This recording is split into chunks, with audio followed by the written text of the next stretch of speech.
नमस्कार, मैं वेद प्रकाश ठाकुर है हरियाणा में आपका हार्दिक स्वागत है, अभिनंदन है। और इस वक्त मौजूद हम भिवानी के आदर्श महिला महाविद्यालय में। आदर्श महिला महाविद्यालय में दर्शना गुप्ता की दूसरी पुण्यतिथि पर निःशुल्क मेडिकल कैंप का आयोजन किया गया है और निःशुल्क मेडिकल कैंप का निरीक्षण कर रहे हैं भिवानी महेंद्रगढ़ लोकसभा के सांसद चौधरी धर्मवीर सिंह, और वो उनसे राय ले रहे हैं। डॉक्टर विभिन्न प्रकार के जो डॉक्टर पहुँचे हैं उनसे बीमारियों के बारे में जानकारी ले रहे हैं। उन्होंने कई बीमारियों के बारे में डॉक्टरों से चर्चा भी की। देखिए, धाकड़ है हरियाणा की एक पता था कि हाँ हो जाएगा, तो उन्होंने सारा उन्होंने यहाँ पे समाज सेवा के लिए निकाला। या 15 साल से अधिक ये यहाँ की अध्यक्षा रही। तो बाबूजी ने इस जितनी शिक्षण संस्थाएं हैं उनको एक अपने बच्चों की तरह माना।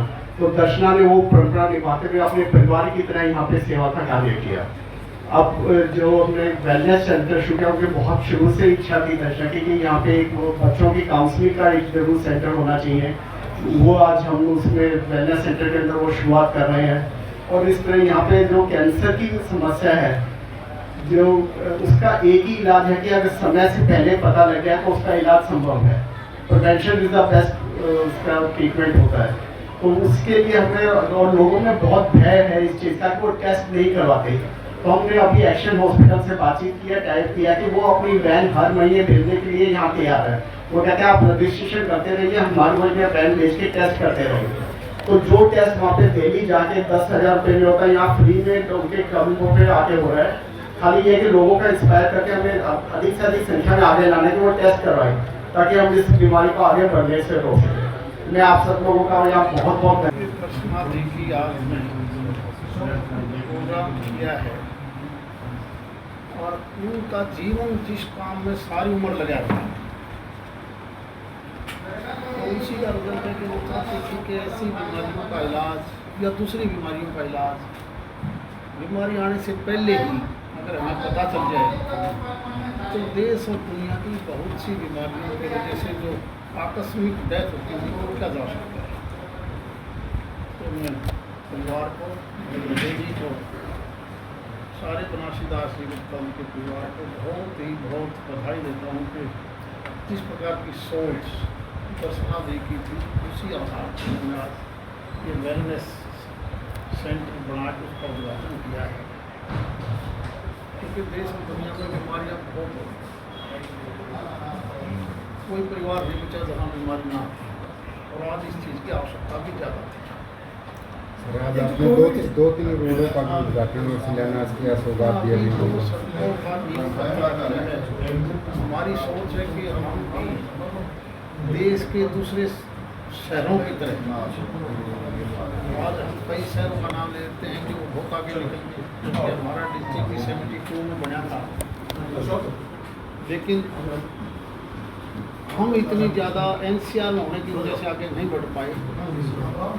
चाहे वो शहर का विकास हो, गाँव का विकास हो, टोटल क्षेत्र का विकास हो, उसके लिए सड़क हो, कनेक्टिविटी के नाम पर रेल की हो, सड़क की हो, हवाई यातायात की हो, पानी के लिए बिजली, पानी, हेल्थ, एजुकेशन, हम तेज़ी से आगे कैसे बढ़ सकते हैं, उसी के लिए आज उन चीज़ों का हमने नींव पत्थर रखा है। क्योंकि अब आने वाले समय में मात्र 2-2.5 महीने के बाद जिसमें दिनोद जाना है, दिनोद गेट से हमारा ROB भी तैयार हो जाएगा, ये सड़क भी जुलाई 31 तक तैयार हो जाएगा। सीधे 10 मिनट में दिनोद पहुँच सकते हैं, ROB का रास्ता फिर हमारा पुराना। चौधरी बंसीलाल जो अभी जो उसके बीच बना था वो क्या बना था? ये जो ब्रिज बना, जो अभी नया बन रहा है दोबारा से रेलवे फाटक, जो लोहार वाला फाटक, इसमें कब तक? अब हमने वो सारा का सारा काम स्टेट या नेशनल हाईवे की बजाय रेलवे को दे दिया, और रेलवे ही सारा काम, चलो पाइपलाइन थी, सीवरेज का था, बिजली का था, तो वो एक सिंगल विंडो के तहत एक ही कॉन्ट्रैक्टर काम कर रहा है। मुझे उम्मीद है कि बहुत जल्दी हो जाए।